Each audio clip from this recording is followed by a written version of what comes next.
തയ്യാറാക്കാൻ പോകുന്നത് പനനൊങ്ക് കൊണ്ടുള്ള ഒരു ജ്യൂസാണ്. അതെങ്ങനെയാണ് തയ്യാറാക്കണേന്ന് നോക്കാം. ഇതാണ് പനനൊങ്ക് എന്ന് പറയുന്നത്. പനയുടെ മുകളിൽ, കരിമ്പനയുടെ മുകളിലാണ് ഇത് ഉണ്ടാവുന്നത്. നമ്മുടെ തെങ്ങുമ്മ തേങ്ങ ഉണ്ടാവുന്ന പോലെ കരിമ്പനയമ്മ ഉണ്ടാവുന്നതാണ് ഈ തേങ്ങ. ഈ നൊങ്കിന്റെ ഈ മുകൾ ഭാഗം ഇങ്ങനെ ചെത്തുക.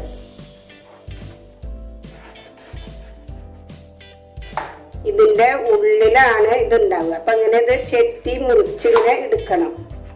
അപ്പോഴാണ് നമുക്ക് അതിന്റെ ഉള്ളില് നൊങ്ക് കിട്ടുക.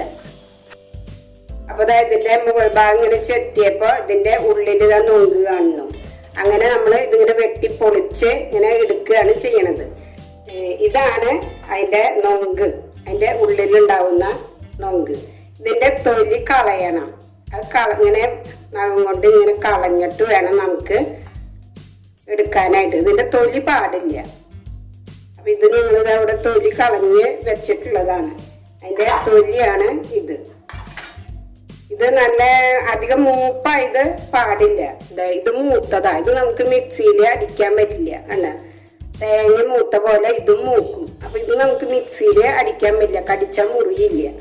അപ്പൊ കുറച്ച് ഇളം പ്രായമുള്ളത് വേണം, ഇതേപോലെ ഉള്ളത് വേണം.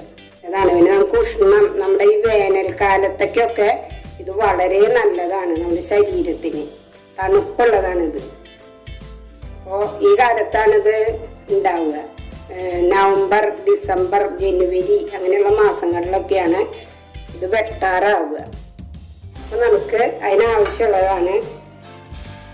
ഇതാണ് നൊങ്ക് എന്ന് പറയുക. നൊങ്ക് ഒരു 5 എടുത്തുണ്ട്. പിന്നെ എനിക്ക് ആവശ്യത്തിനുള്ള പഞ്ചസാര, പിന്നെ ഒരു 4 ഏലക്ക പൊടിച്ചത്, പിന്നെ ഒരു 5 അണ്ടിപ്പരിപ്പ്, 1/2 ലിറ്റർ പാല്. ഇതൊക്കെയാണ് നമുക്ക് ആവശ്യമുള്ളത്. ഇത് നമുക്ക് മിക്സിയിലിട്ടിട്ട് അടിച്ചെടുക്കാം. നൊങ്ക് ഇതിലിടുക.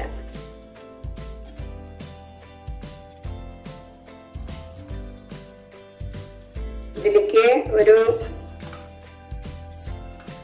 3 ടീസ്പൂണ് പഞ്ചസാര ഇടുക. പിന്നെ ഈ ഏലക്ക ഇടുക. പിന്നെ ഈ അണ്ടിപ്പരിപ്പ് ഇടുക. ഇത് എല്ലാം കൂടി നമുക്കൊന്ന് അടിച്ച് എടുക്കാം. ഇതൊന്ന് അടിച്ച് എടുത്തിട്ടുണ്ട്. ഇത് കുറച്ചിങ്ങനെ തരി പോലെയാണ് അടിച്ചെടുത്തിട്ടുള്ളത്, ഒന്ന് കടിക്കാനായിട്ട്. നല്ല ഇങ്ങനെ നൈസ് പോലെ അടിക്കണ്ട. പിന്നെ മധുരം നമുക്ക് നോക്കിയിട്ട് വേണമെന്നുണ്ടെങ്കിൽ പിന്നെ ചേർക്കാം. ഈ നൊങ്കിന് കുറച്ച് മധുരം ഉണ്ടാവും. പിന്നെ പാലാണ്, അപ്പോൾ അതിൻ്റെയൊക്കെ മധുരം ഉണ്ടാവും.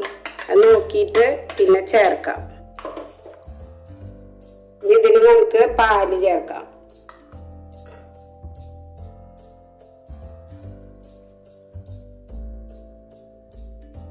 ഇതില് പാല് ചേർത്തിട്ട് ഇത് ഒന്നുകൂടി അടിച്ചെടുത്തിട്ടുണ്ട്. അപ്പൊ നമ്മുടെ നൊങ്ക് ജ്യൂസ് ഇവിടെ റെഡിയായി. അങ്ങനെ നമ്മുടെ നൊങ്ക് ജ്യൂസ് ഇവിടെ റെഡിയായി. എല്ലാവരും ഇത് ട്രൈ ചെയ്ത് നോക്കുക. നല്ല തണുപ്പുള്ള, നമ്മുടെ ഈ ചൂടിന് പറ്റിയ ഒരു ജ്യൂസാണ്. അപ്പോൾ ഇതെല്ലാവരും ട്രൈ ചെയ്ത് നോക്കി. ഇഷ്ടപ്പെട്ടെങ്കിൽ ഞങ്ങളുടെ ചാനൽ സബ്സ്ക്രൈബ് ചെയ്യുക, ലൈക്ക് ചെയ്യുക, ഷെയർ ചെയ്യുക, കമൻറ്റ് ചെയ്യുക. അടുത്ത നല്ലൊരു റെസിപ്പിയുമായിട്ട് വീണ്ടും വരാം.